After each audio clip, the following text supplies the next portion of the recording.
अगर आपको बड़े पॉडकास्ट देखना पसंद नहीं है और कम समय में आपको ज़्यादा स्किल्स और नॉलेज चाहिए तो बने रहिए पॉडकास्ट कुणाल क्लिप्स के साथ।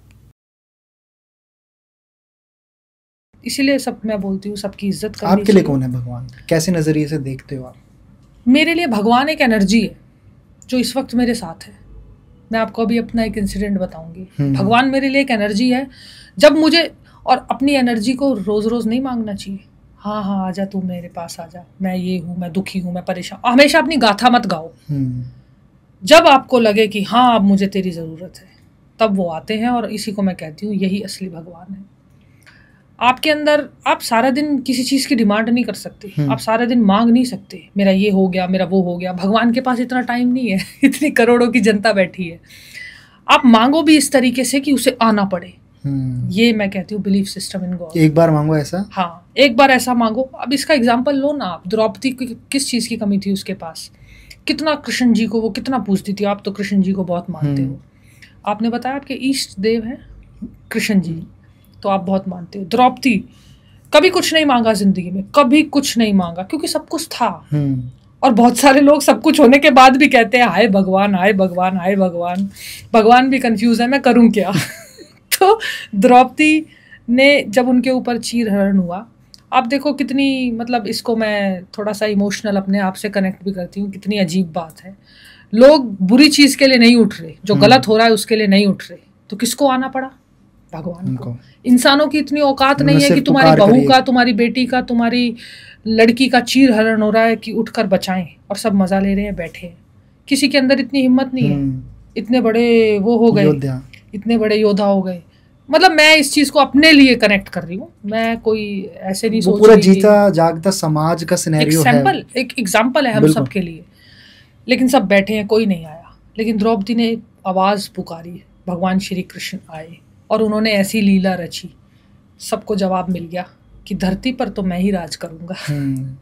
तो अब मुझे लगता है ये सारे जितने भी एग्जाम्पल्स हैं, ये जितने भी उदाहरण हैं, ये हमारे अंदर का मुझे लगता है बिलीफ सिस्टम जगाते हैं।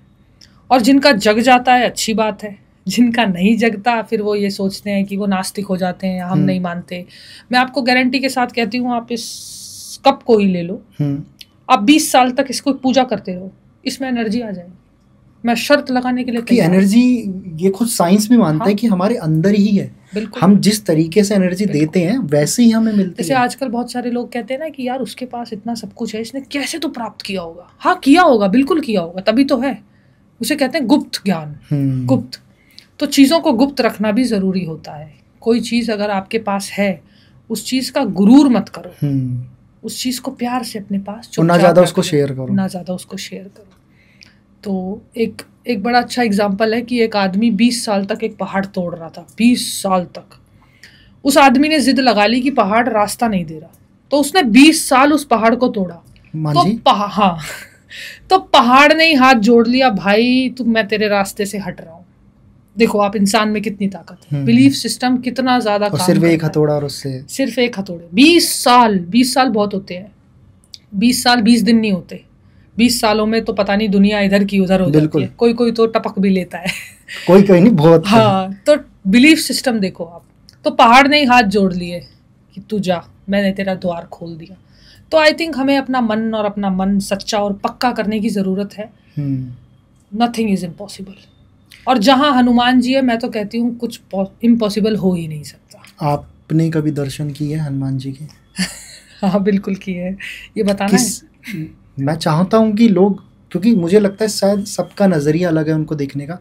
आपने किस नज़र से देखा, किस तरीके से आपको उनके दर्शन मिले? क्या सच में जैसा फोटोज में हमें दिखाया जाता है, पिक्चर्स में दिखाया जाता है उनके स्वरूप को, उस तरीके से, या कुछ अलग? थोड़ा सा अलग हो सकता है, लेकिन इतना भी नहीं। लेकिन जो मेरा उस दिन एक्सपीरियंस था, और जो मेरे अंदर का बिलीफ सिस्टम था, और जो मेरे अंदर की श्रद्धा है, जिसे कोई नहीं मार सकता। मैं तो कहती हूँ स्वयं हनुमान जी भी नहीं कह सकते कि तू मुझे मत मान, अब तेरा कुछ नहीं हो सकता। मैंने कहा हिम्मत है तो कह के दिखाओ। मेरा मन, मैं तुम्हें मानूं, तुम मेरी कृपा, तुम मेरी भक्ति को स्वीकार करो या ना करो, लेकिन मैं तो करूंगी ना। तो मैंने 40 दिन के व्रत रखे थे हनुमान जी के, बिना नमक के, मतलब नमक वमक नहीं खाना। अच्छा, खाने में कोई खाना सिर्फ मीठा खाना है। कहते हैं हनुमान जी को मीठा पसंद है, घी चूरमा, दही चूरमा, तो व्रत अगर उनके ऐसे रखो श्रद्धा से तो अच्छे होते हैं, तो मैंने रख लिए। 40 दिन के व्रत रखे थे, तो साक्षात हनुमान जी ने मुझे दर्शन दिए, इसमें कोई दो राय नहीं है। अब इस चीज़ को दो तरीके से ले सकते हैं। अभी जैसे आपने कहा कि जैसे हनुमान जी दिखते हैं, क्या जैसे ऐसे ही दिखे होंगे, हो सकता है ऐसे ही दिखे हों, लेकिन उस समय उस कमरे में कुछ एनर्जी थी, इस चीज़ की गारंटी मैं आपको दे सकती हूँ।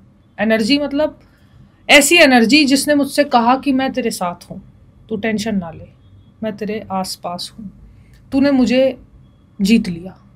अगर कोई एनर्जी आपसे कह रही है, अगर मतलब, और सच में मैंने ऐसा कभी सोचा नहीं था, मैंने कोई ऐसे नहीं सोचा कि मैं तो व्रत रख रही हूँ और मेरे साथ तो मिरेकल्स हो जाएंगे या ये हो जाएगा वो, ऐसा कुछ भी नहीं सोचा था। तो सडनली हनुमान जी, मैं आपको बता ही देती हूँ क्या हुआ था। जी जी। उसमें कोई मेरे को ऐसा नहीं लगता नहीं बताना चाहिए। ये उन लोगों के लिए भी मैसेज है जो कहते हैं हनुमान जी की पूजा नहीं करनी चाहिए फीमेल्स को। तो मैं सो रही थी रात को 3 बजे, तो हनुमान जी ने साक्षात मुझे दर्शन दिए। सीधा दीवार पर एक पूंछ मुझे लंबी दिखाई दी। ये और मैं सपने में मतलब मैं सपना भी नहीं कहूँगी, हाँ मैं जग गई थी। और जगी कैसे थी अब ये सुनो, ये आपके लिए थोड़ा सा हो सकता है।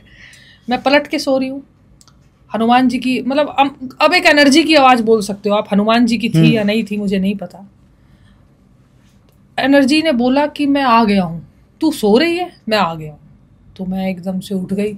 अब सडनली रात को 3 बजे आपको ऐसी आवाज़ आई कि देख मैं आ गया हूँ, तो मुझे थोड़ा सा इमोशंस मतलब हो ही जाते हैं ना, इमोशनल भी हो गई कि अच्छा हनुमान जी ने दर्शन दी, तो काफ़ी खुश थी मैं। तो मेरे को लगा उस दिन, मुझे सच में ही ऐसी फीलिंग आई कि इस धरती पे कुछ तो है, कोई तो पावर है, कोई तो ऐसी चीज़ है जिसको आप खनकाओ तो वो खनकती है, जिसको आप दबाओ तो वो दबती है, जिसको आप मानो तो वो मानी जाती है, और जिसको आप सोचो कि नहीं है तो वो नहीं है। उस दिन मुझे ये डेफिनेशन समझ में आई कि सारा खेल जो कुदरत का है ना, वो कुछ तो ऐसा खेल है, कोई तो है जो, जब आपके जीवन में कुछ अप्रत्याशित होने लगता है ना, जब आपके जीवन में कुछ ऐसा होने लगता है, तो आप हमेशा से मान लेना कोई शक्ति आपके पास आ चुकी है, गारंटी के साथ। ये तो है, कोई तो आपको धक्का मारता है। और मुझे लगता है कि अगर आपने इस चीज़ को महसूस किया है तो आप मस्त रहो, फिर ज़्यादा टेंशन वेंशन लेने की ज़रूरत नहीं है। अब और क्या चाहते हो।